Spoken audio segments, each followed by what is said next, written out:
Haleluya. Shalom. Bapak Ibu sekalian yang dikasihi Kristus, pada pagi hari ini kembali saya akan menyampaikan kebenaran firman Allah dengan perikop bersaksi untuk kemuliaan nama Tuhan.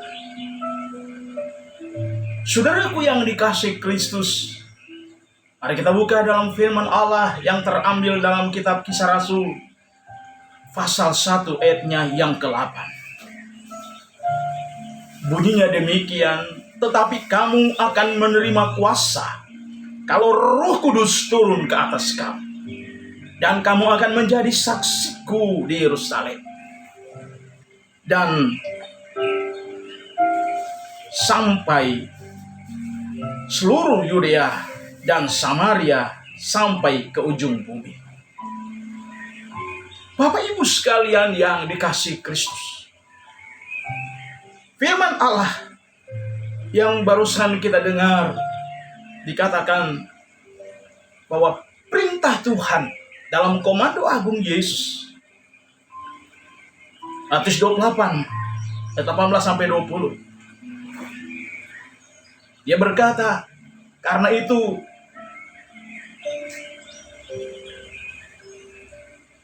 pergilah kamu ke seluruh dunia. Jadikanlah semua bangsa menjadi muridku.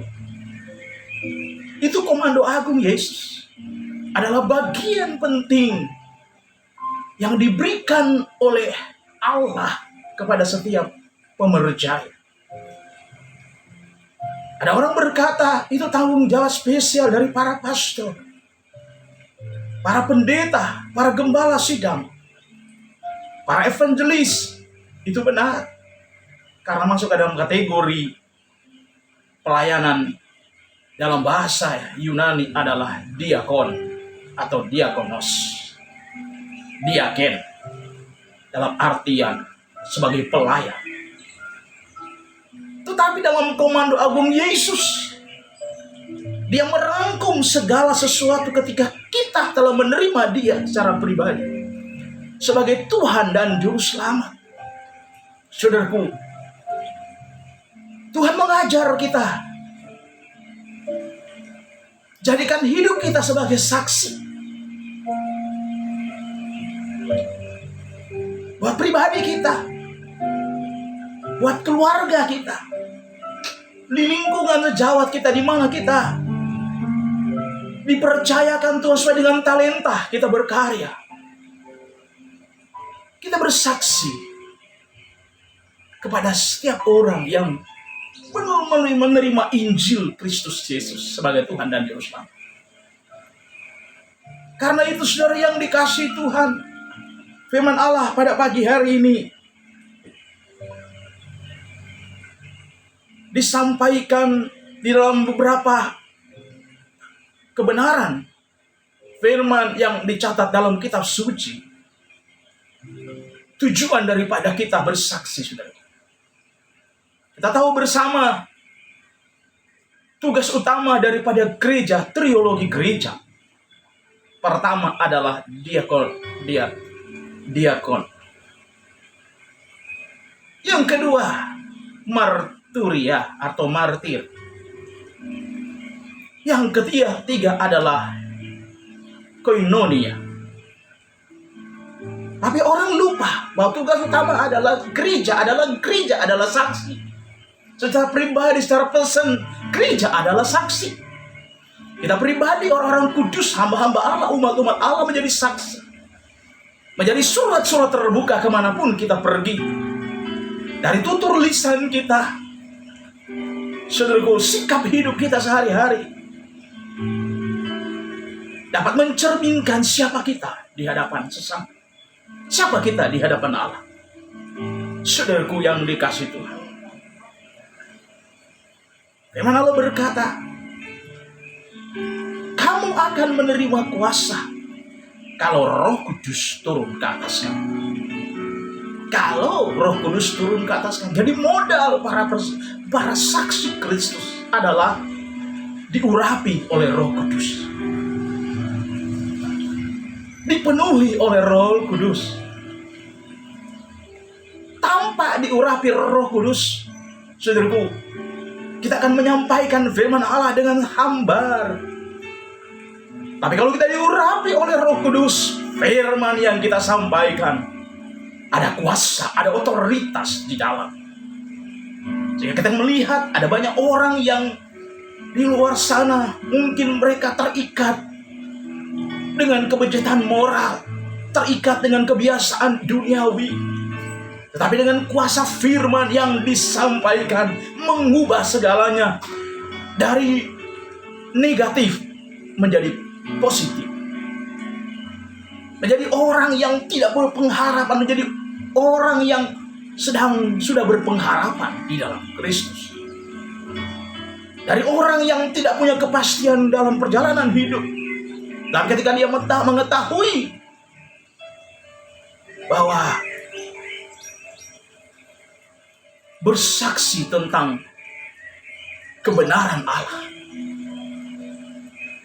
sebagaimana dikatakan dalam Filipi pasalnya yang ketiga ayat 7-10, kronologi secara sempurna yang dilakoni oleh Tuhan kita Yesus Kristus melalui proses di mana nubuatan zaman perjanjian lama dinubuatkan tentang kehidupannya, sampai digenapi di zaman perjanjian baru. Sehingga ketika dia meninggalkan proses perjalanan panjang, mulai dari hadirkan ke dalam dunia, dia ditolak oleh keluarganya, ditolak oleh bangsa Yahudi, kaum para Farisi, para ahli Taurat, orang Herodiani. Saudaraku, tapi bukti nyata kemahakuasaan Tuhan, saksi hidup, proses perjalanan hidup daripada Kristus, itulah pusat dari kesaksian. Dia melalui proses sengsara, dia mati karena menebus dosa kita umat manusia. Karena dia adalah Allah, kematian tidak bisa menahan dia, sebab dia adalah Allah yang berkuasa. Dalam tempo 3 hari dia bangkit dari kematian, mengalahkan segala maut. Dia bangkit, dan setelah itu menyampaikan pesan firman Allah kepada para rasul-rasulnya, pergilah kamu seluruh, jadikanlah semua bangsa murid. Dia menyiapkan stok kerajaan Allah, dia meninggalkan bumi menuju surga. Dia bangkit dan dia pergi ke surga, naik ke surga. Dia menyiapkan tempat yang kekal bagi kita umat-umat Allah. Masihkah kita ragu terhadap kemahabesaran, kemahakuasaan Tuhan?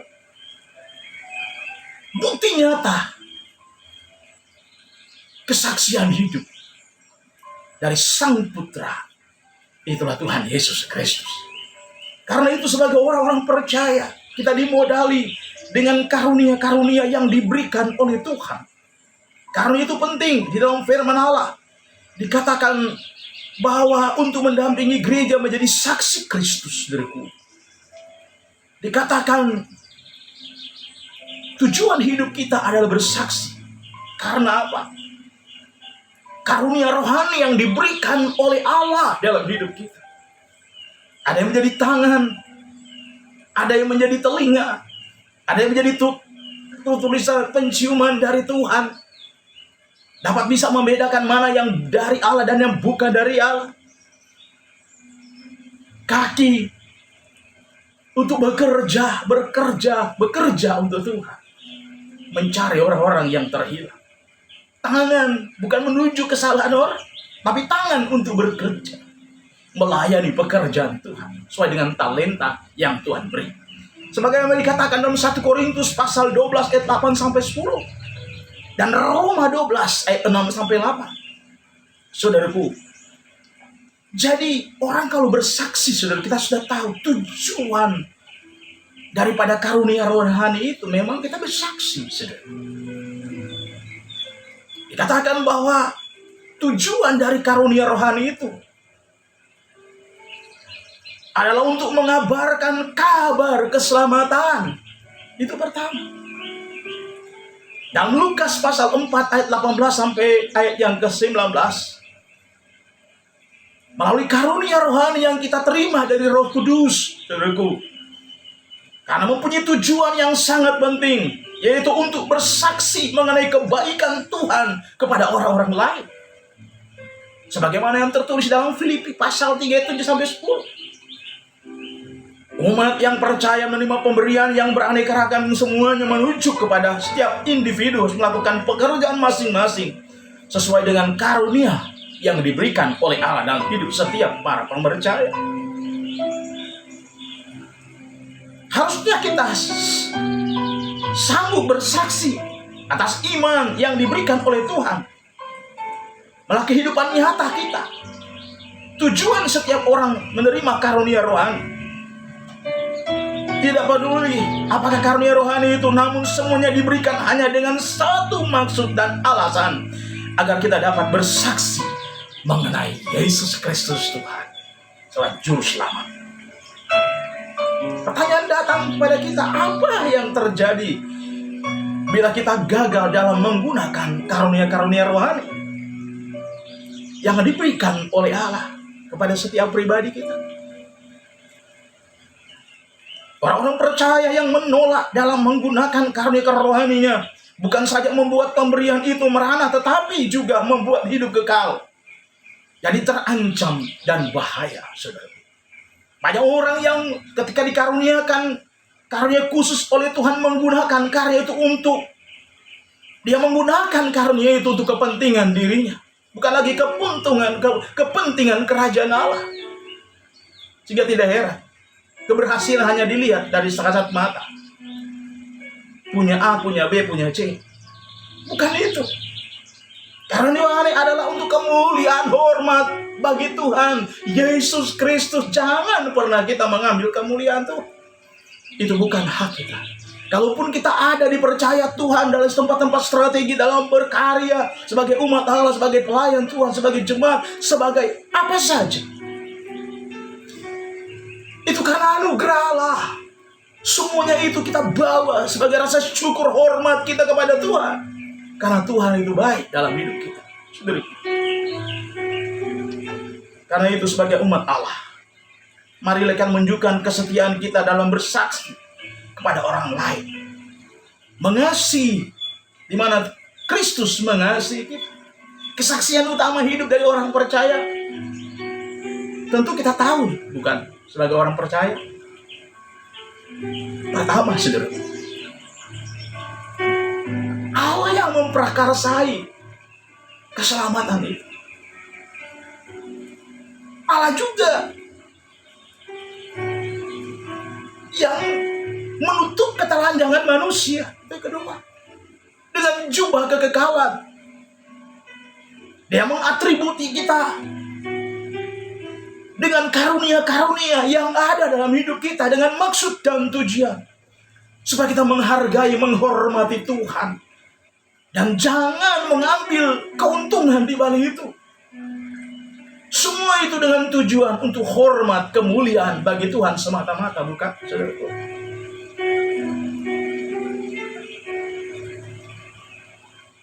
Saudara yang dikasihi Tuhan, kita orang yang bersaksi kepada orang lain mengenai Tuhan sangat mengasihi kita. Kalau kita melihat dalam 1 Yohanes 4 ayat 9 sampai 10 dan 19, dan Yohanes 3 ayat 16, dan Kejadian 3 ayat 9 sampai ayat 21, Efesus 2 ayat 8 sampai 9. Itu karena kasih karunia-Nya kita mendapatkan keselamatan. Sebagaimana dikatakan dalam Paulus dalam Roma pasal yang ketiga 24. Oleh sebab itu kasih karunia itu jangan dipakai untuk sendiri, dibagikan kepada semua orang, saudaraku. Kasih karunia itu jadi pengalaman kita masing-masing sebagai umat Allah. Sehingga dengan demikian kasih karunia yang ada pada kita Saudaraku, itu dapat dibaca, dapat dirasa, dapat dialami oleh orang-orang di seputar kita. Saudaraku, kesaksian hidup adalah sikap hidup kita. Sehingga dengan demikian, orang akan melihat kita adalah surat-surat terbuka dari Kristus. Demikianlah kebenaran firman Allah yang saya bagikan buat kita semua pada pagi hari ini. Mari kita tunduk kepala, kita berdoa. Bapa Surgawi, dalam nama Tuhan Yesus Kristus, kami menyadari sebagai hamba Allah, sebagai umat Allah, kami masih jauh dari sempurna. Kami banyak kealpaan, kami banyak kekurangan. Tapi kami bersyukur dengan karunia yang Tuhan percayakan di hidup kami. Kami boleh bersaksi kepada dunia bahwa kami adalah umat-umat Allah yang spesial, yang dikhususkan oleh Allah, di mana kami diatributi dengan gaya hidup kerajaan surga, sehingga sikap hidup kami memiliki sikap sebagaimana sikap-sikap Tuhan. Sehingga dengan demikian kesaksian kami bukan kesaksian hamba, tapi kesaksian yang membangun sesama kami, Bapa. Terima kasih, Bapa. Kami mau Roh Kudus bimbing kami, supaya kami lebih memahami dan mengerti panggilan Tuhan dalam hidup kami. Kami boleh menjadi garam, menjadi terang, menjadi berkat kemanapun kami pergi, Tuhan. Jauhkan kami dari roh yang mengambil alih kemuliaan Tuhan. Bawa kami hidup semakin rendah di hadapan Tuhan. Biar Engkau sajalah yang ditinggikan dan diagungkan serta dimuliakan, Bapa. Terima kasih. Biar kiranya Tuhan sempurnakan pemberitaan sabda yang Hamba sampaikan pada pagi hari ini. Setiap orang yang mendengar diberkati oleh Tuhan.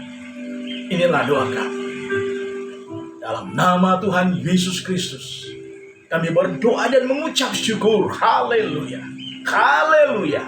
Amin. Shalom Bapak Ibu. Tuhan memberkati kita semua. Haleluya.